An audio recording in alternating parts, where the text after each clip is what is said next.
Guys, this is Recon Civil Academy and today I will discuss the Moore circle for stress analysis. Before starting the technical aspect of Moore circle, I will give you brief introduction of Christian Otto Moore. He born in Germany in year 1835, started his civil engineering career as a railroad engineer. He is the few pioneers who started using steel trusses in bridges. He has strong inclination towards academics, so he quit the job and joined a college. In year 1874, he gave the idea of static indeterminate structure. Yes, he is the person who gave the concept of static indeterminate and indeterminate structure. Carl Kuhlmann, again a German civil engineer, gave the concept of stress circle but died in year 1871 and Moore completed his work. In year 1882, he famously developed Moore circle for 2 dimension and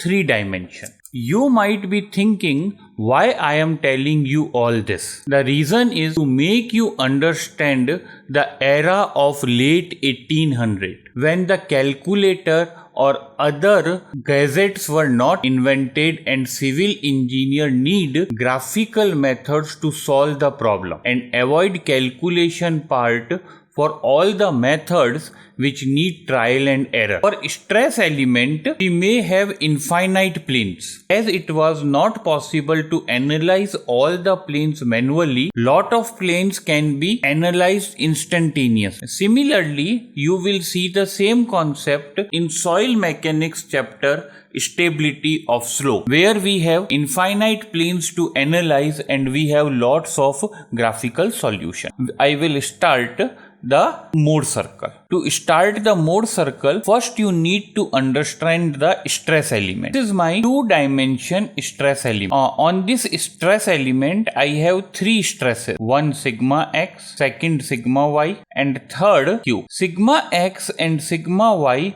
both are axial stresses and q is tangential stress, which means shear. So q is shear and sigma x and sigma y are axial stresses. Now sigma x is applied horizontally, which means in x direction, and it is applied on a plane which is vertical. Sigma y is a axial stress and it is applied on horizontal plane, and q are shear stresses which are applied on all the 4 planes, and q is tangential stress. So to understand stress element, you need to understand 2 things. One is the stresses which are sigma x, sigma y and q, and second are the planes on which they are acting. Now friends, I am telling you a very important part which most of the students skip and later on confuse themselves. That is, in these 2 stresses, sigma x is always greater than sigma y. Let us discuss 2 cases. In one question, you have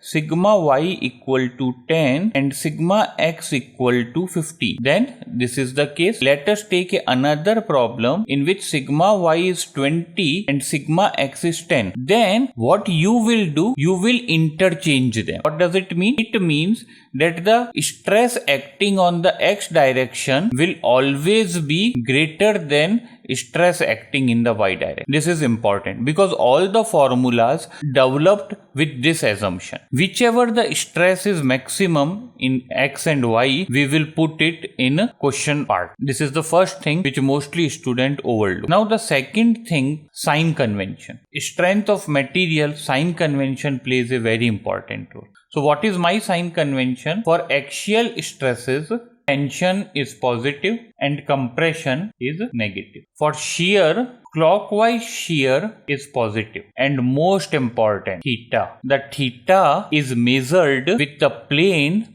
on which maximum stress is applied and anti-clockwise is positive. So you have to remember this sign convention. And important part here, theta will be measured on a plane where maximum axial stress is applied. So the Moore circle. Since this is a graphical solution, so we have to handle one graph. This is a 2-dimension graph. On x-axis, I have axial stress, and on the y-axis, I have tangential stress. As I told you that there can be infinite planes, So let us first understand what we want to achieve. The case is like this, friends, that these are the stresses which applied externally or developed externally in a stress element. But inside the stress element, there might be a case where on a certain plane, the value of normal stress, shear or tangential stress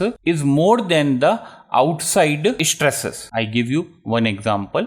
Let us say that this is 20, this is 30 and this is 50. There might be a plane inside the stress element where the tangential stress is more than 50. The normal stress is more than 30 or more than 50, both. So what will happen?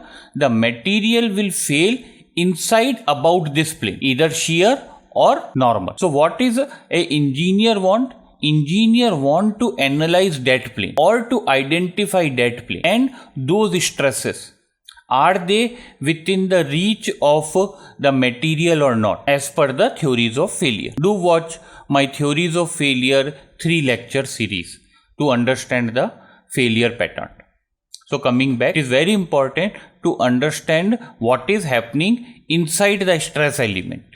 And for that, we develop Mohr circle. It says that this stress element and all the infinite planes which are inside the stress element can be plotted on the circumference of one circle. If I able to draw a circle such that all the points on the circumference of the circle represent the stress on certain plane. What it means? It means if I take this point, then its coordinate will be what? Sigma comma tau, where sigma is axial and tau is tangential. Then what is sigma? Sigma is the normal stress and tau is the tangential stress. So my problem is now to draw the Mohr circle, and for any angle theta, I need to find sigma and tau. Sigma is the axial stress or normal stress and tau is the tangential stress. For plane AB, what are the stresses? Sigma y and q. Q is clockwise because this is generating a clockwise couple, and sigma y because I have taken this as tensile. Now what happened to BD? For BD, I have sigma x positive because it is tensile and minus q. Why minus q? Because it is producing a anti-clockwise moment, minus q. Now sigma x is more, as I told you previously also. So I can locate sigma x comma minus q here, and similarly I can locate sigma y comma q here. Now we know that by the property of circle that if the y coordinates are equal and opposite, then these 2 points represent diametrically opposite part. I will say this point as a G point and let us say this as H point, and this is my O. So if I join these two, then their center will be at O because they are diametrically opposite. So I get the center of the Mohr circle. Taking OG or OH as the radius. So what is the radius of Mohr circle? OG or OH. Now OG is equal to OH. And what is the radius? This is equal to root of sigma x minus sigma y by 2 square plus q square. It is simple geometry which I am using. Now I can draw a circle having radius OG.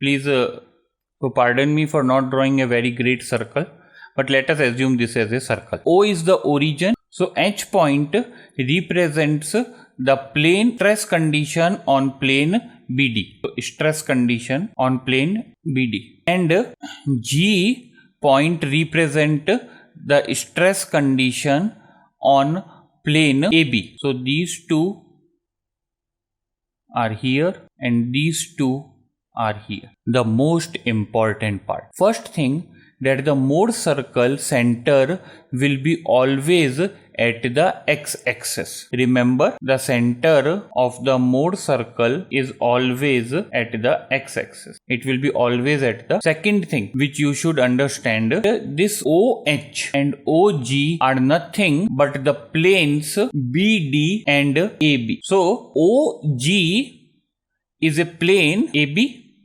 and BD is a plane OH. Now if you see what is the angle between these two planes, it is 180 degree. I can say that O is the origin of all the planes. So there are two theories. One theory is that we have the origin of all the planes from O, which is the center.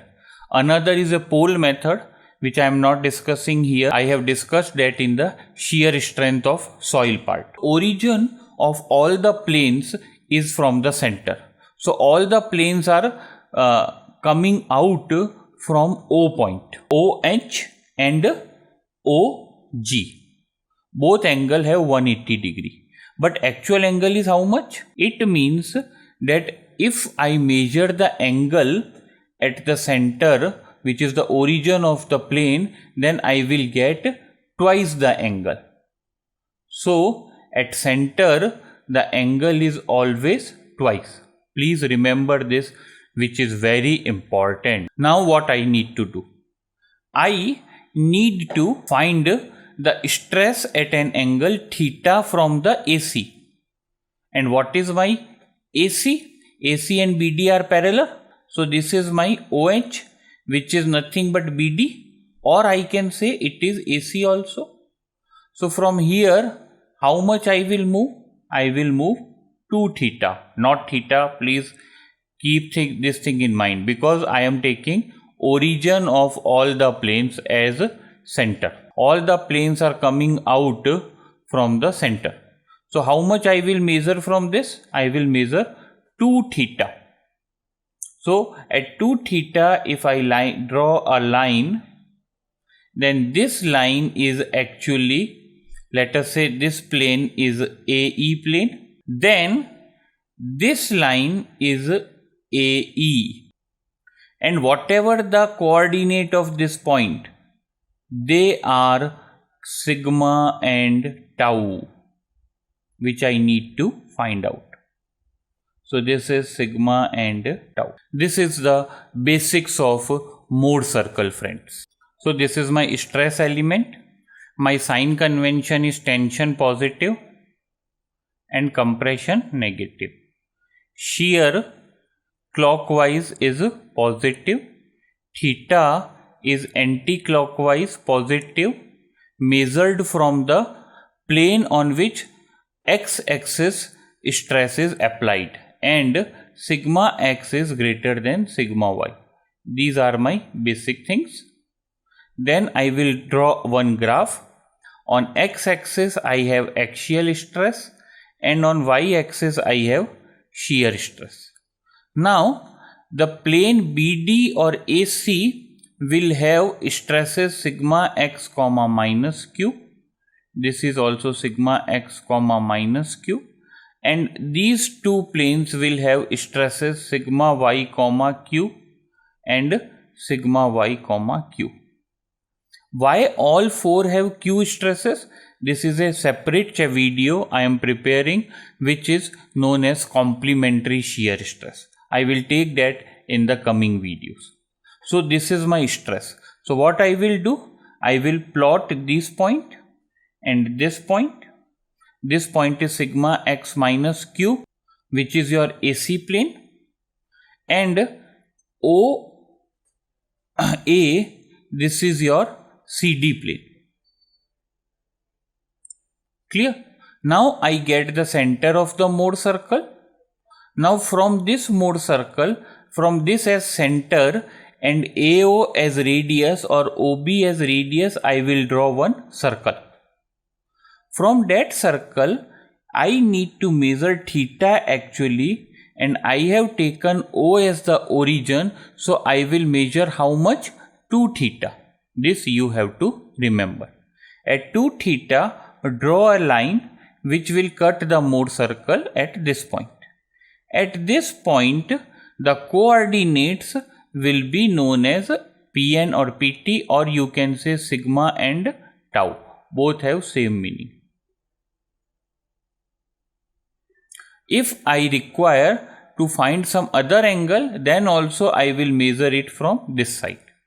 So this is the first part, which is the basics of Mohr circle. In the second video, friends, I will discuss what is major principal stress, what is minor principal stress, when Mohr circle reduces to point. Till then, enjoy your engineering. Thank you.